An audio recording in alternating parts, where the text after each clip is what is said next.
Hello, hello. Ching, ching, ching. Wait a second. Yes, am I back on the coffee? Maybe I am. Welcome to the Creative Smartphone Photography Show. I'm back. Yay! It's been a while. Well, I thought I had one viewer and they've just gone when they saw my horrible spotty face. Well, that's what you got, folks. And so I'm back and it's been a while. The last time you saw my face was when I was doing the smartphone photography, what did I call it? 5-day creativity challenge. And it was amazing, wasn't it? And that was kind of as a warm up to my masterclass, my smartphone photography masterclass, which is now happening. It's on, it's in progress, and it's amazing. But my poor old photography group has now died again. So I'm going to undie it and see what we can do.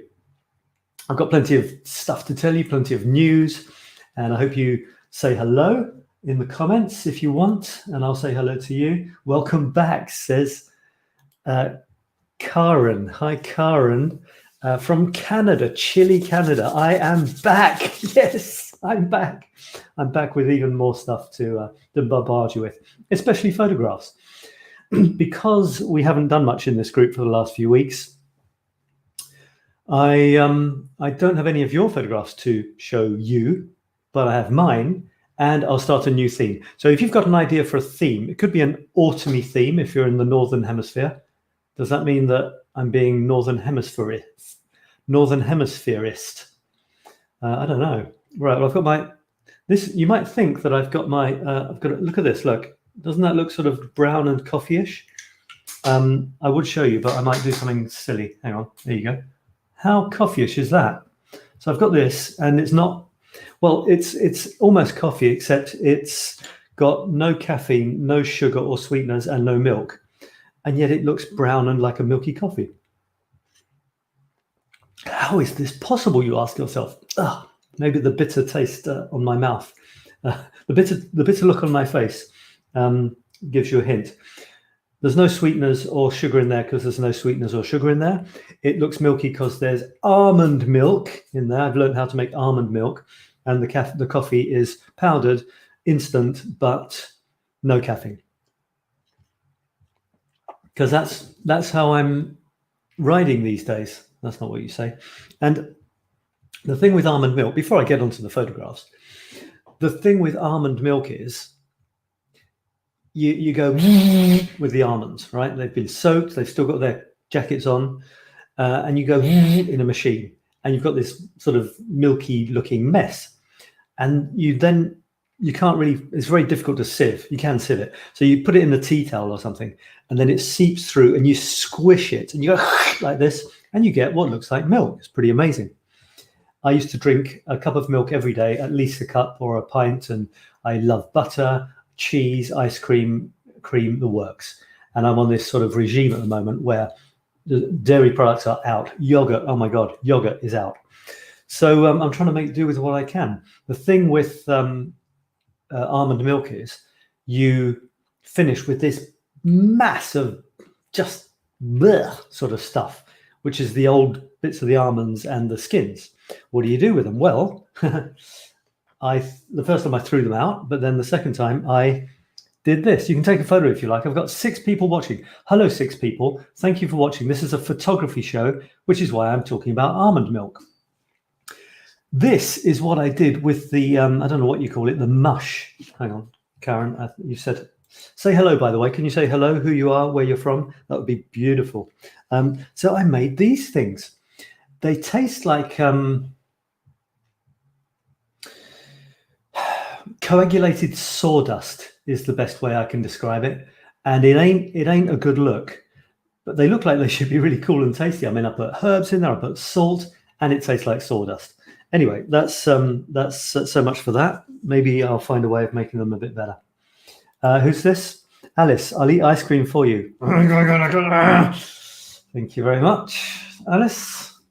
And this is Susan. Hi, Susan. How are you doing? Oh, good. Everyone's done their StreamYard thing, and I can see who you are. This is wonderful. All right, so this is what I used to do before I did other stuff, and it's the Smartphone Photography Show, And if you don't believe me, wrap your eyes around that, you see. And what I do normally is go through your photographs from the week's theme thing, and talk about them and show you some of mine. But the thing is, you didn't show me any of yours lately, but I will still show you some of mine. How about that? So basically, I'm going to share my thingy here. And as you can see, as you can see here, the group is pretty much dead since the 5-day challenge, which led into the smartphone masterclass. So I would like you to unbidify it. Let's have a theme. Can you give me a theme for this week? A photographic theme. Bear in mind both hemispheres, although most of us are in the northern hemisphere, but not all. So a theme that would be kind of fun, maybe not seasonal, because we're going into autumn, but other people aren't. So a theme, it could be one word. It could be abstracty, or it could be more concrete, as you like. And that will be the theme for this week. You shoot photographs on that theme, and we have fun and stuff like that. All right, so I want a theme. Let me know. I've got 3 comments already. What have we got here? Got Teresa. Hi, Teresa. Nice to have you here.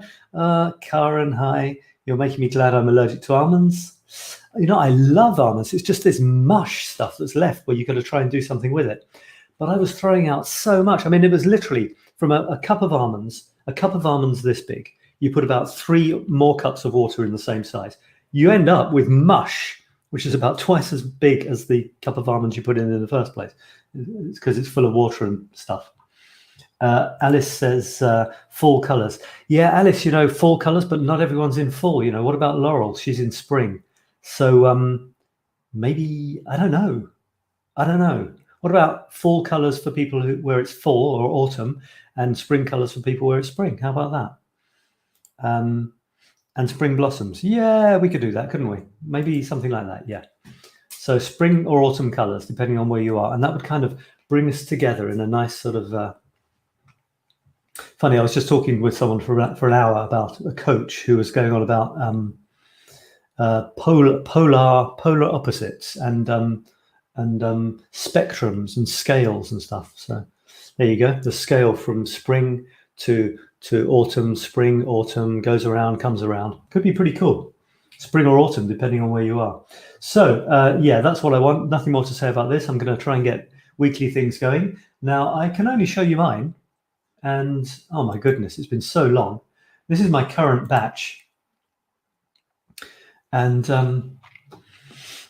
I'll go through a few of these and, feel free to comment. But if you comment on one of them, can you just say which one it is? Because, otherwise I'll have moved on and I won't know which one you're talking about. This is my latest chapter. It's actually, I'm on, hey, there's a V missing from the volume. How did that happen? Dropped off the end. So it's volume 2, book 4, chapter 5. And there we are, volume 2. So let me just take you through some of these and give you a bit of commentary, and you can tell me what you think. So that's seasonal colours. Seasonal colours. Thanks, Karen. Yeah, sounds good to me. So seasonal colours for the next theme. Post up to 3 really cool photographs in the group, and I'll talk about them next week. Right, so this is from Trocadero. And someone, I can't remember who it was, praised this, saying that it had all sorts of good things in it. They said something about, maybe it was one of you guys, if it was, there's lines, there's a reflection, there's, I'm not sure what else there was, interesting color, and even a bird. And I said, yes, but no, there are 2 birds. And this is a statue of, what's his name? It's not Hercules, Apollo. I think it's Apollo. I wrote about it.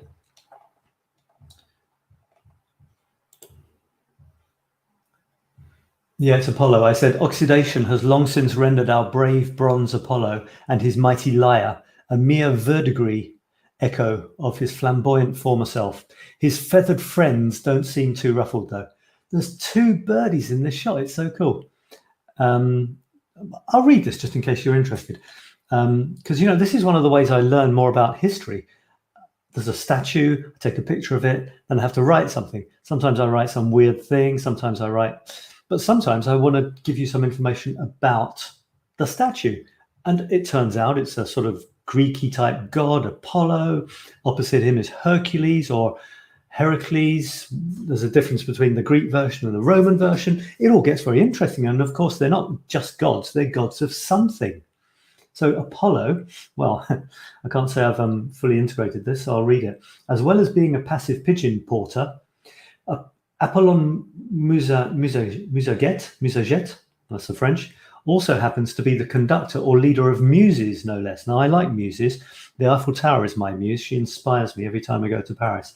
And she inspired me in one of the most, well, some people might find it a rather objectionable photograph, which I'll show you later, but she inspired me to that as well. You know, I just go there to Paris, open my eyes, and take whatever she offers me. As god of music and the arts, did you know that? Amongst other duties, he was a suitable subject to embellish the brand new Palais de Chaillot for its inauguration during the 1937 Exposition Internationale des Arts et Techniques dans la Vie Moderne. What a mouthful, blimey. Basically, it was an international exhibition. They used to hold them before sort of and in between wars and things, of arts and techniques of modern life. Our melodic dreamer, he's holding a lyre. You see, that's a hell of a lyre to hold on his shoulder, but he's strong. He's a god, isn't he? Is in stark contrast to his fellow deity, Hercules, busy taming a bison across the esplanade.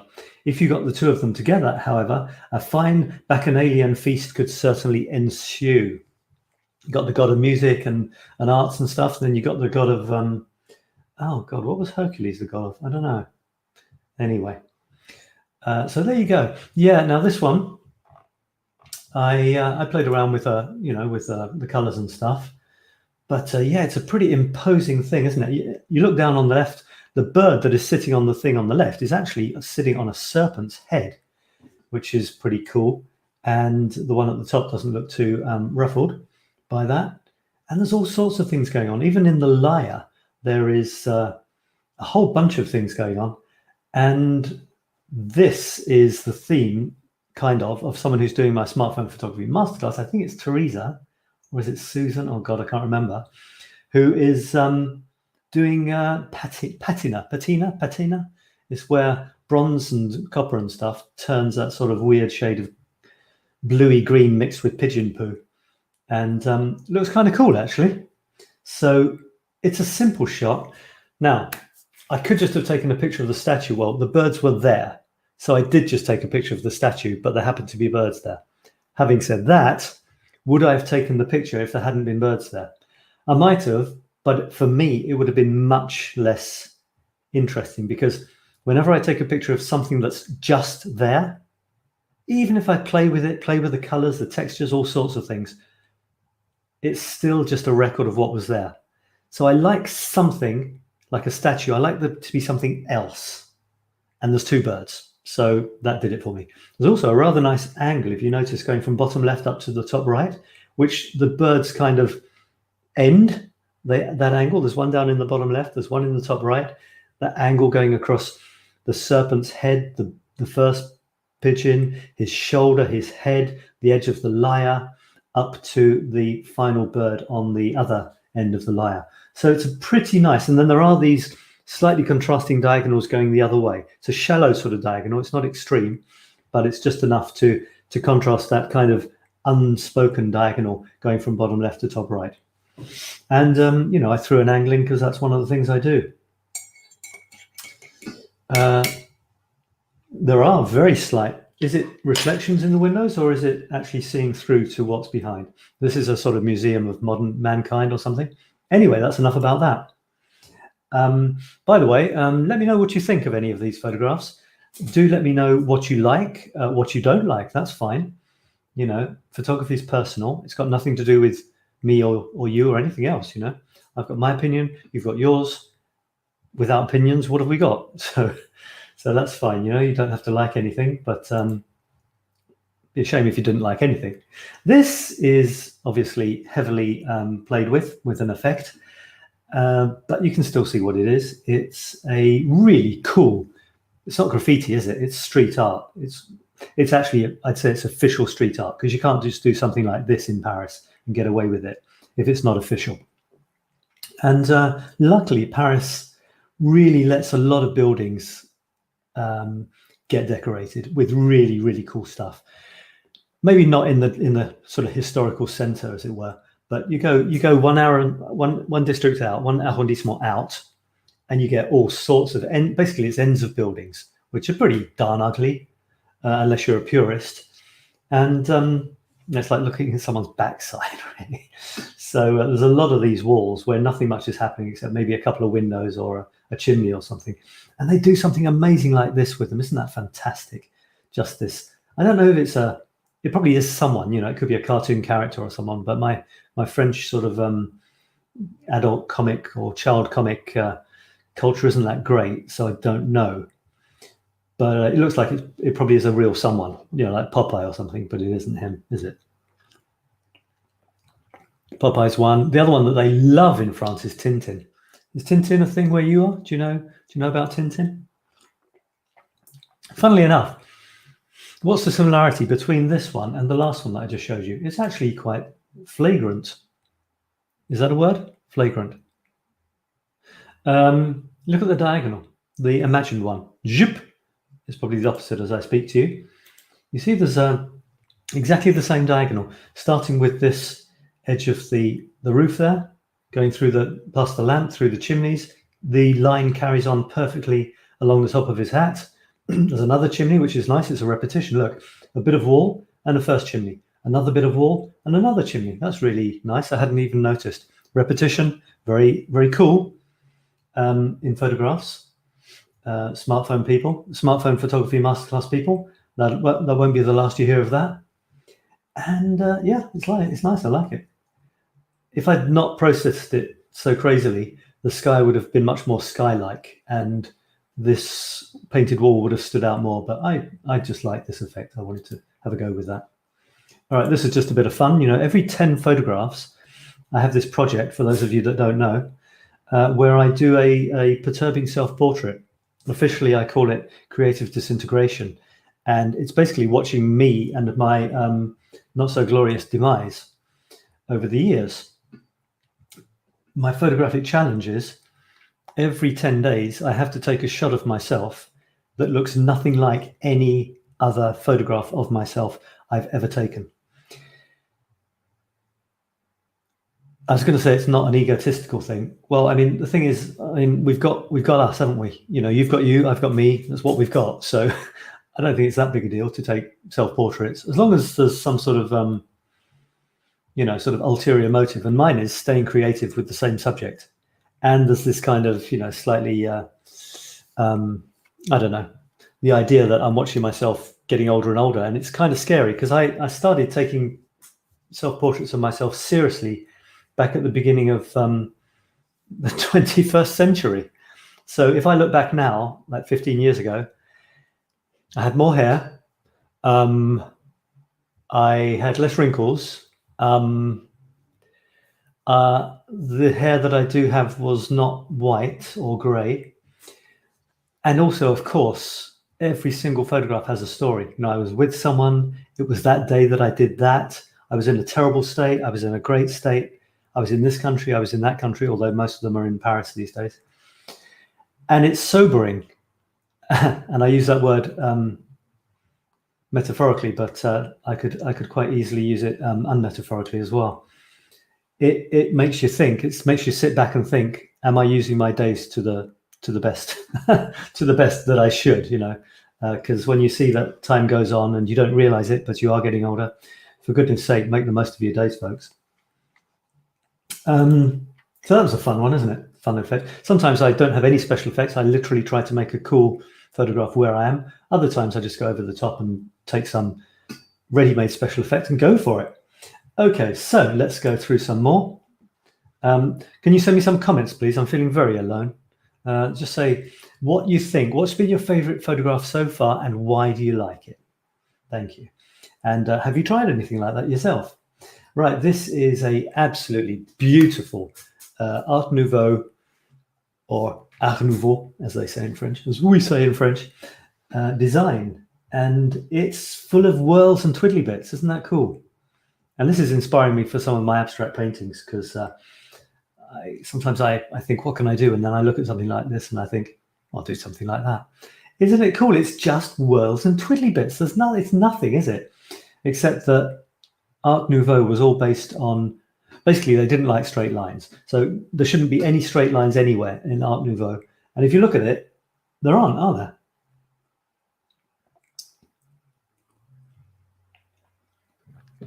Even in the ironwork, if you look, where this bar, okay, it's straight there, and I guess that's for practical purposes.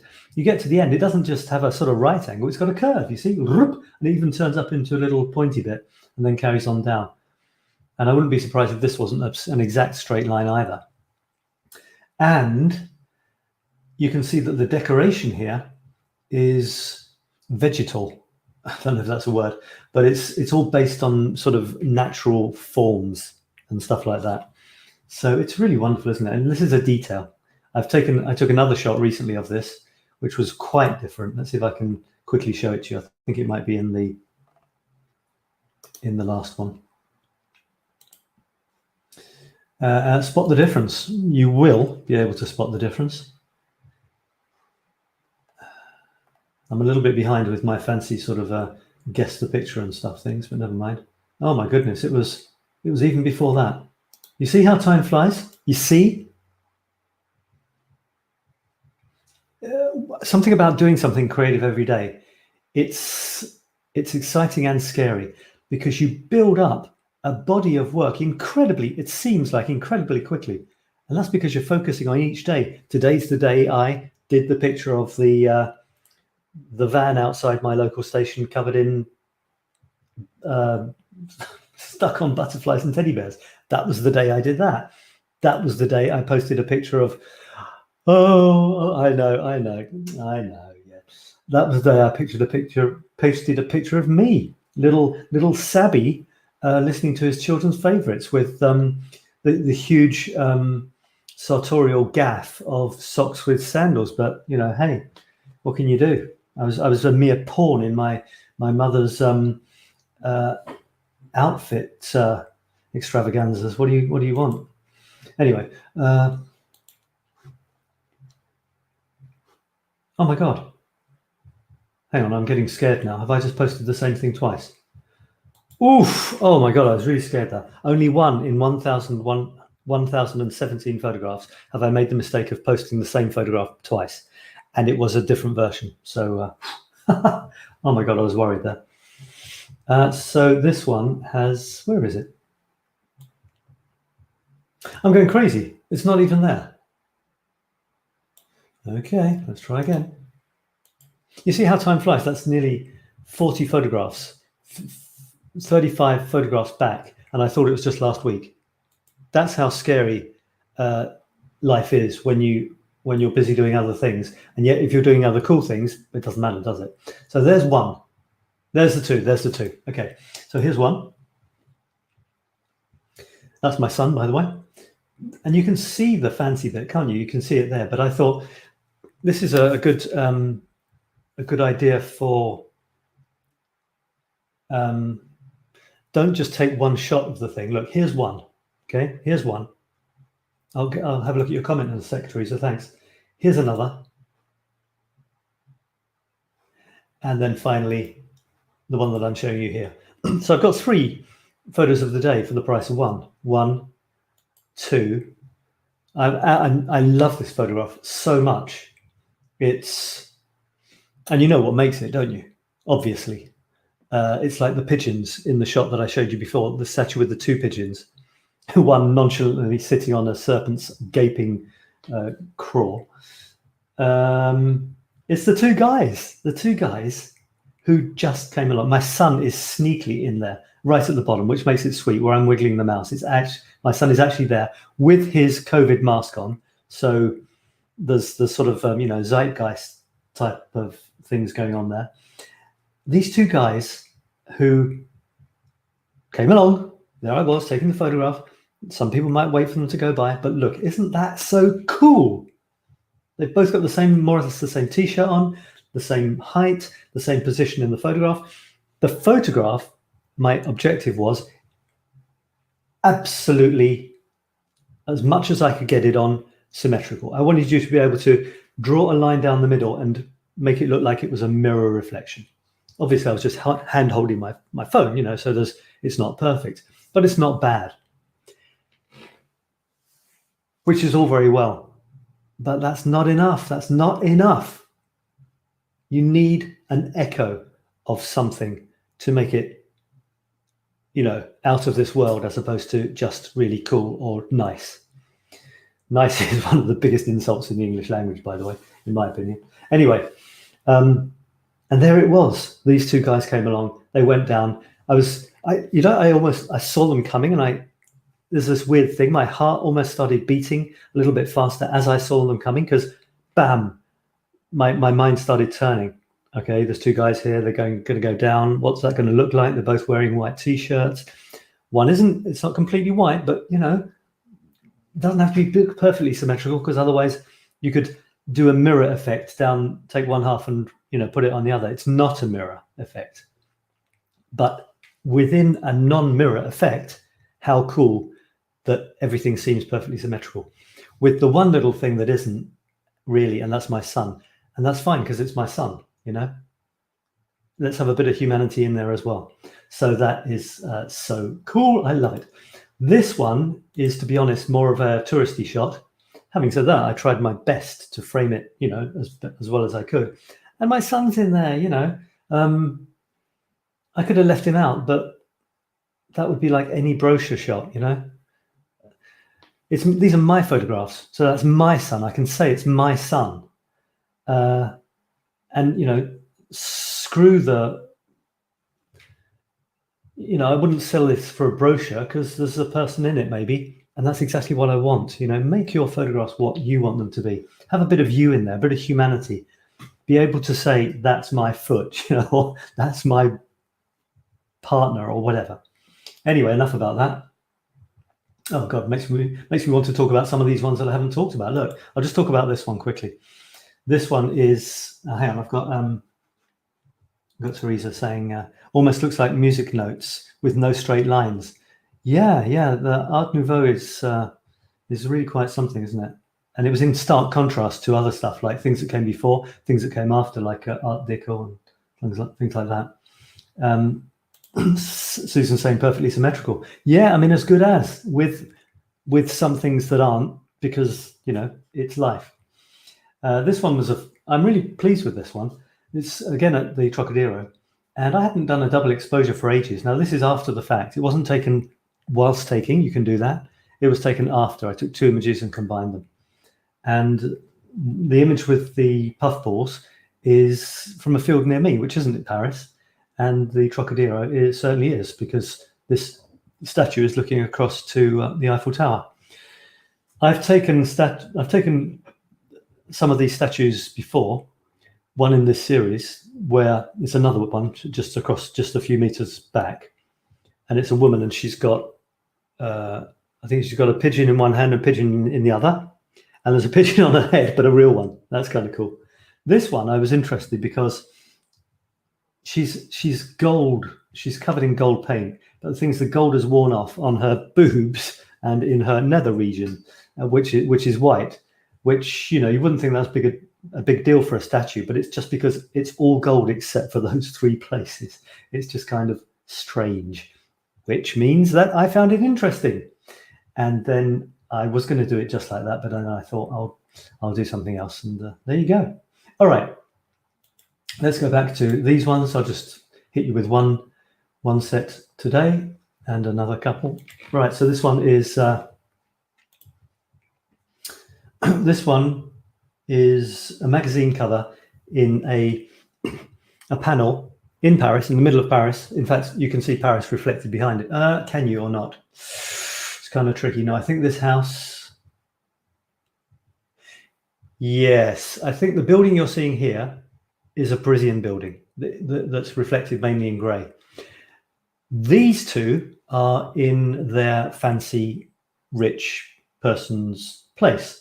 And they are on the main thing of the magazine was the top 500 richest people or families in France, and they are the Rothschilds or Rothschild, and it's going on about how much money they have. So I thought, in my philosophy is add something. So if I take a picture of a magazine cover, well, you might as well have bought the magazine, right? So for a start, I've got the reflections. And secondly, I played around with the colors and I did this sort of scrappy block turning. I don't know if I turned it all black and white and brought back the color, or had it all color and brought back the black and white. I think it was the former, judging by the round bits on his sweater. You see, it looks like I made it all black and white, and then I brought back bits of color. And I did this. I don't know why I did this, but there was probably some sort of message that not all that glitters is gold, or something like that. And then in the ramble on my text, I went on about that somehow. What do we think of rich people? What do we think of poor people? With no judgment, because maybe I'm rich, maybe I'm poor. What do you know? And then that might be just in terms of money that you're thinking, but true riches lie possibly elsewhere, don't they? So that was quite fun, actually, doing that. And these are all things that hit me as I wander around Paris. Here's another thing. This is a traditional. Well, no, what am I talking about? I'll just think before I speak for a change. This is a church, Roman Catholic church, and it was the first one apparently in Paris that was made of. If you were going to say red bricks, you were wrong.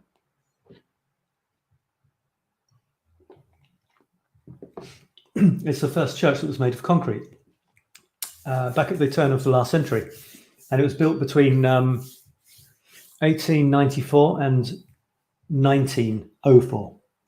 And my grandmother, my nan, as I called her, my mum's mum, was born in that period. I think she was born at New Year, actually, of the new century. Anyway, that's that. And they covered it in red bricks for 3 reasons, I discovered. One was possibly to reinforce it a little bit, although I think the concrete behind them is probably stronger than the bricks. Secondly, to insulate it. Apparently that helps insulate the building. And thirdly, for aesthetic reasons, because they look kind of nice. And probably a grey concrete church wouldn't be that cool. So and it's really striking, because you don't get many red brick buildings in Paris, actually. So when you do see when I see one, I'm pretty struck by them. And this is a church, which is doubly unusual, because not many churches are made of red bricks, or at least covered in red bricks. So that was interesting. It's also quite tricky to get an interesting shot, because it's a really big building. You're generally close up to it, and with a phone like this, you point this ahead, you probably get a few bricks, and that's about it. So to get a shot like this, you've got to get inventive.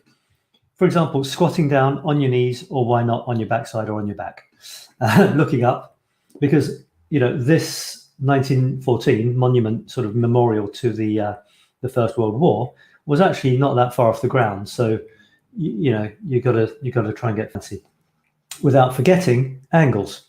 What are the angles doing?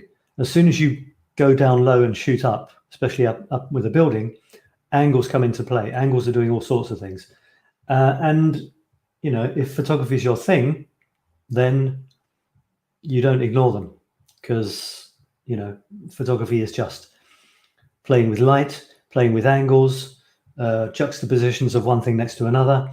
This is what photography is, so if this is your art, pay attention to all the elements that can make your photograph strong or not strong, including corners of photographs, corners of buildings, dark and light, flowers, etc. So I won't go into any more detail, but you can see what I'm saying there. There you go. And then we had this one. Struck me. By the way, thanks for watching. If you've been watching up until now, I really appreciate it. If you're watching the replay, thanks. I'm going to revamp the group after the long silence after the frenetic 5-day challenge, which we did before my smart class, my masterclass started, which is on now. So I'm going to bring back weekly themes, and this week it's going to be seasonal colors. I think Karen said seasonal colors. And if your season is now moving into autumn, make it. Are you sure it's autumn enough to have seasonal colors? Okay. or seasonal something or others, seasonal colours. And if you're in the southern hemisphere, then seasonal colours would be bright green, I guess. Spring coming up. And here it might be leaves starting to turn orangey. Okay, sounds good. This one at a local train station, not my local train station, at a local train station on the train that goes straight into Paris. And I caught this guy. And it's a common sight to see kids, with their heads bent over their smartphones, especially when they're in groups. Why socialize when you could send text messages to each other? But this guy struck me more than most because his head is literally at 90 degrees to his body. It's really scary. Maybe it's not. Maybe there's a slight bend under his hoods, but my goodness, it's literally boom, boom. And maybe I'll read what I said about this because it's not that long. I said, so here's the latest perfectly evolved and adapted 2020 connected kid profile, now showing on train station platforms across the nation and available for indefinite viewing. Just raise your eyes a little if that's still an option. Of course, thinking myself terribly clever, I then noticed I was in the exact same position a couple of minutes later, working on this photograph. Dear. And my head uncomfortably bent at 90 degrees as I gloated over my latest prize. I like the photograph, actually. It's pretty cool. I love the colors, the way it's turned out. God knows what it was doing to my cervical spine, but I'm able to redress myself more or less for now. Sometimes I worry about that. Do you? Do you find yourself, you've been like this for so long, either over a computer screen, a tablet, a smartphone? Sometimes I just go, one day I'm not going to be able to go back. So I do this thing with my shoulders. I shove my shoulders back. I stick my head back like that, just in case one day my body doesn't know how to do that anymore. It's pretty scary stuff. Anyway, there are still vertical computer screens to stare at. Let's not forget. Yeah, bit of a slight drollery there. How prescient of Steven Spielberg to have imagined the optimized human's physique in E.T. the Extraterrestrial way back in '82. We're homing in, folks. We're phoning home. Despina, hi Despina, just saying hello there. Thought you were going to say how wonderful this article was. Just saying hello. Hi Despina, nice to have you here. Yeah, so that was my take on, photographs can send you off in any direction, can't they?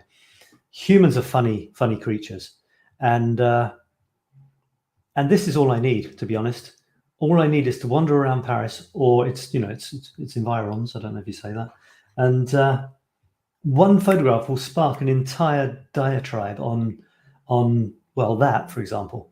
That's all it takes, and it's an adventure. I really recommend, if you love photography, you love life, the universe, and everything, you love people, do something regularly that allows you to understand what you feel about things and get it out there for the benefit of others. Not everybody does that, and if it's right for you, you will affect others by doing so. This is half of my life, is encouraging others to be as creative as they would love to be. So it doesn't matter how, but I believe, and this is my thing that I've come to, is, amongst many other philosophies I could have, I've decided this one suits me, is that being creative on a regular basis makes people happy. So that's why. And this is all I need. Go to Paris, get a photograph, sparks some text. Could be about Paris, could be about life, and you can do the same. This one is, I've got two more, and then I'll call it a day. And thanks for watching, everybody. Really nice to have you here. Despina, you're just in time for your favorite. Oh God, I'm just going to have actually a bit of a pooey looking sawdust biscuit whilst you're contemplating this marvel. God. No flavor, no texture, no crunch. Tiny bit of flavor, but that's the salt I put in, I think. If you've just joined me, these are almond milk leftover biscuits, but that's a kind of a loose use of the term. God, now it's stuck in my teeth. Sawdust biscuits, I'm calling them. Anyway, I was very pleased with this photograph because for a start, this is kind of sorry. This kind of sums up what I stand for. Not shitty toilets, obviously, but being transparent in terms of whatever the environment offers me, it flows into me and flows out of me. And I have this policy with Paris that I show all sides of Paris. It's got this reputation for being, I mean, its nickname is the city of light, for crying out loud, pretentious or what? Because hello, this is Paris, this is Paris. Perfectly respectable part of Paris with a one of those cabins that opens up, and most times it's really nice and clean, and occasionally it's not. So that sparked some other, observation on life, the universe, and things. And over the time I'm going to be doing this, which is, I hope, until the end, I want to show all sides. And it's like feeling sad can often tap into much richer creative veins than feeling happy. I don't know about you guys, but that's the way it works for me. There was a period in my life back at the around about 2001, and I was obviously sort of in love with and then desperately distraught about someone. And wow, I think in that year, if you look through my poetry, which is, let me just show you. Shall I just show you for fun? The site, and then you can judge for yourself. Try and guess which of these years I was the most distraught in. Is this doing anything?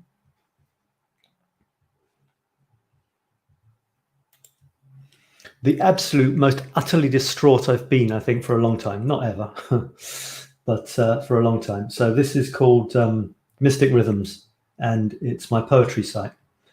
And if I go to, oh God, that tells you all about it. I need to go to the gallery. I still haven't got this worked out properly. Poetry takes me where? Yeah, so here we go. So it's got the years and the number of poems I've written in those years. So 2019, I wrote 12 plus. I think there were a couple more by the end. This year, I've written a few, so I'm pleased. If you look at the numbers there, you see 2018, 32, 2017, 2. That was the year I left my where I was living with my son and his mother and moved away. So, draw your own conclusions. 2016, 3, 2015, 0. That's the worst ever. Although hotly pursued by 2014, 1. I was in a strange state. The funny thing is, though, no, I won't say that. I'll just show you the rest. So chug down, 31, 4, 3, 5, 4, getting towards 2004, 5, 2003, 14, 2002, 21, 2001, 31, 2000, 57 poems. Guess when I was most distraught in my life in France? Well, it was 20,000 folks. It was 2,000 folks. So, it just goes to show. And to be honest, although I was disappointed with my poetry output around about 2015 and 2014 and 2017, on the one hand, I was actually okay because I wasn't desperately, upset about something and having to get it out creatively. Anyway, that's the story of me and, what poetry does for me. So all that was to say that a photograph like this can actually, say far, far more about life, the universe, and everything than a pretty picture of the Eiffel Tower. And by the way, I don't know about you guys, if you've got something really a monument or a really curious building in your neck of the woods, why not decide to try and photograph it in as many original ways as possible over the months and years? You'll be pleased, and it'll give you a collection of photographs that you could actually show to people as well. And that includes special effects and things, you don't have to be shy about those. And yeah, so there you go. And I probably wrote something about that as well. Oh yes, look, I did. What did I say? Lest anyone accuse me of getting too kitsch or picture postcard perfect. It hasn't happened yet, but the danger's omnipresent. Here's one to show the folks back home. I've never quite got it. Every now and then, rarely, thankfully, you'll enter one of Paris's perky pooping pods and get an olfactory and ocular slap in the face. What the? And often when you get in there, you're desperate as well. So, you know, that's not the sort of thing you want. Anyway, finding themselves inside the Temple of Turdish Delights, some sad souls can think of nothing better to do than let it all out everywhere but in the place designed for that purpose. I won't dwell on this because, you know, literally there was crap, literally piles of crap on the floor of the toilet, but not in the toilet. You know, there's here and behind me, there was another big pile. Why? Anyway, I won't dwell on this as the picture's fairly eloquent. And sorry if you're just tucking into your croissants or sawdust crackers like me, or cultural equivalent. This city offers surprises of all shapes and sizes, and I've been charged with offloading them here. Blame redolent Lady E. Okay, so this is me. This is what you get. You get the rough and the smooth, the beautiful and the ugly. And to be honest, those are all just value judgments anyway, aren't they? They thought the Eiffel Tower was an eyesore when it was built. They wanted it pulled down. The only reason it was saved was because they started doing scientific experiments on top of it. And also radio had just been invented and they needed an aerial, a big one. So, you know, and now we love it, don't we? And this is the last one, which is also kind of funny. I'm in a kind of funny mood at the moment, you know. This was peculiar.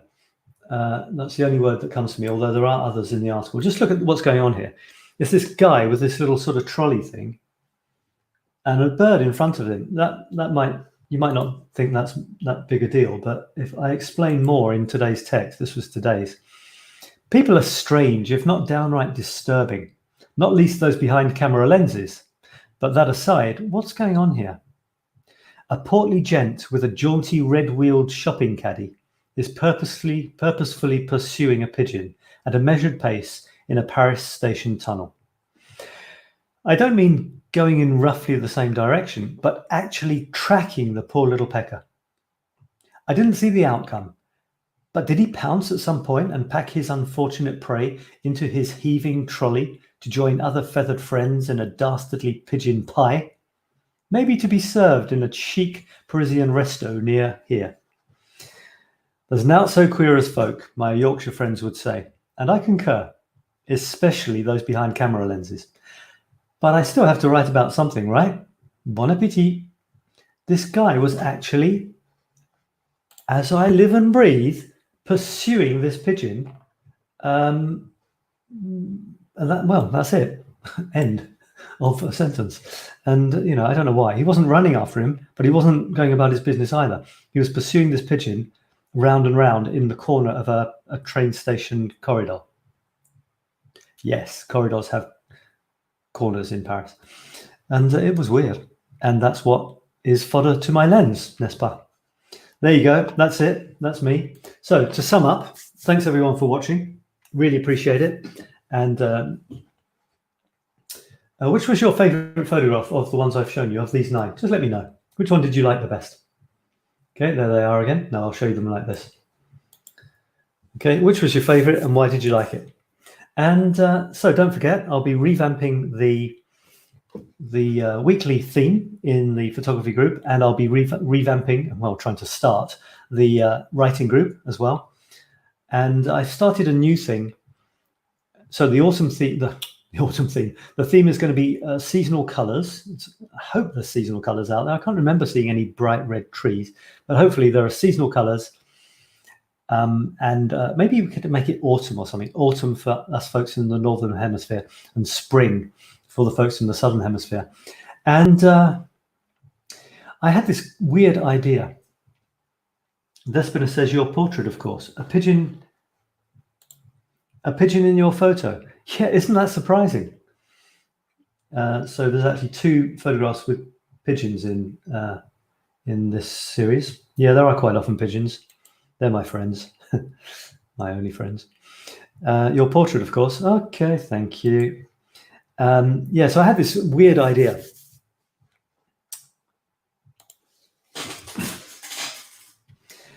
And my weird idea was to do something on a Monday and a Friday. Not a show like this where you can't be seen on screen, but a Zoom call. As if I didn't do enough already, But I've got infinite time, didn't you know? So I thought I would do something on a Monday and a Friday. And I'll call the Monday thing Monday Motivation. It's not very original. Maybe I'll think of something better. And Friday will be Friday Feedback. Not very original. And my idea is that I'll just go live in a Zoom call on a Monday. And anyone who wants to join and say what they're planning on doing cool in the weeks, the days to come, can do it. And we have a chat. That's it. Yeah, nothing to sell, nothing to proclaim, literally just that. And then on the Friday, because let's not worry about the weekend. That used to be a thing, weekends, do you remember? So I'm trying to make it a thing again. So on the Friday, we can say the week's done. What did you do? Friday feedbacks. You say, I'm really pleased this week because I did this, because I wrote a chapter, I painted a painting, I took a photograph, I called my mother, whatever. So it's kind of an intimate thing. And I was going to record it and have it live on one of my pages. And then halfway through yesterday, where I did it, Alice was here and some others were here. Teresa looked in. A couple of personal things came up, and I thought it'd be nicer if it's not recorded, it's not in any group. I'll promote it in the groups, but it won't be live in any group. So it's only people who come on the show will see it, and when it's finished, it's gone. And when we're there, we know that only people on the screen are hearing what we've got to share, because it was actually very touching yesterday, and I liked it. I liked the feel of what happened. So we'll see how it goes. So I'll try and do those on a Monday and a Friday and see what happens. So that's a new thing. I should call it something. Got any ideas for yet another funky name? Karen says, the one with the cell phone kid. It's simple but colourful. I like human interest pictures. Right. Thanks, Karen. Yeah. I mean, not much is happening, and yet isn't it an incredible commentary or even indictment on modern society? Scary stuff. Scary stuff. All right, I think we're done here. I think my work is done. I wanted to tell you one more thing. Exclusive. This is going to be pretty amazing. It's this. What is this, you may ask? Oh, hang on. Am I looking at the right thing? Yeah, it's this. And this is something you might be interested in. It's a way to get closer to your local friendly artist. It's a site called Patreon.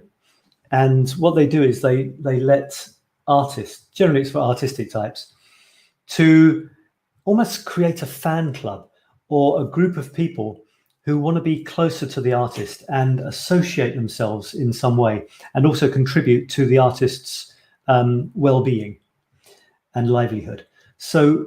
But it's a two-way thing. So the idea is that the patrons, it's like the old days, many of the famous painters had patrons. In other words, they had rich benefactors who would basically give them money so they could carry on painting. And occasionally they'd get paintings for their trouble, or they would commission paintings. And this is a modern day equivalent. So the idea is you can contribute up to, well, you can contribute anything you like. I invented tiers. I went over the top and imagined extremely rich people wanting to pay me hundreds of euros to just carry on producing art. And there are people like that out there, aren't there? Anyway, but you start at three euros a month plus VAT, and you get something, and then 9 euros a month plus VAT, you get something else, and 27 a month, you get something else, and you join when you want, you leave when you want, and you get a bunch of stuff. So it's not like you're just a benefactor, because you get stuff. You get, well, there's a whole load of stuff. I'm not doing the publicity for it now, but it's a really cool system. I'll just show you. I've got these. No, I'll let you discover the other tiers if you want to have a look, because it's kind of fun. I'm not asking you to do it, but I will be asking in general people to, if they want to do it, to support me, as a really fun way of doing it. And they become part of an inner circle where they get access to exclusive content, new videos of me working on my stuff, which might mean that I do less out there in the world to keep it for members of this. I've called it the Creativity Clan, or the Crazy Creativity Clan. And it's fun, it's just another fun thing. And if I did get some support from people to keep me going and to enable me to produce more art than I already am, you might not believe it, but it's actually quite hard to produce as much as I would like. Then that'll be a fun way of doing it. Two-way thing. So anyway, that's my latest thing, Patreon, and it's kind of cool. All right, that's it for now, folks. Thanks for watching. Latecomer Alice says, my favorite is the cell phone guy. Oh, that's proving popular then, isn't it? Okay, so that was fun. And this nearly an hour after that. And this will be recorded. It'll be in the group if you want to watch again, or if anyone else wants to watch again. And these are all recorded on YouTube as well, but I haven't actually put links to them yet. But at some point, I'll put them somewhere on one of my sites. So thank you, everybody. And my next live will be on Thursday, when I'll be talking about words. I should have not read so many of those so that I could actually use them for the words. If you've got words, Despina, you're doing a word a day. So why don't you come on the show same time on Thursday, and we'll talk about words and what's the deal? What's the big deal? Choosing words, what do they mean? The meaning we attach to them. That could be fun as well. And then on Friday, I'll be doing the next Friday feedback. Well, the first one. You can tell me about your week.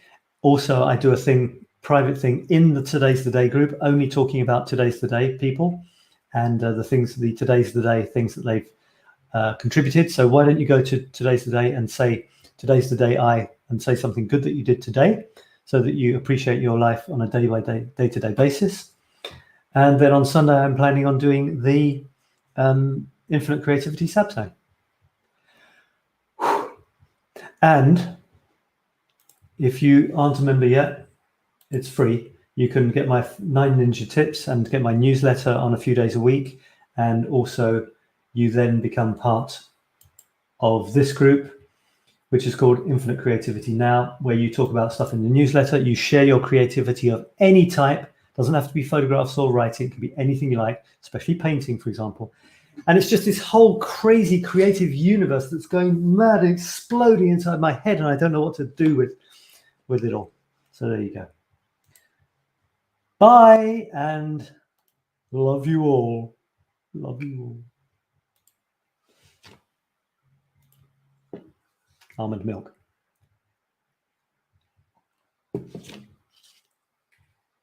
Sawdust biscuits.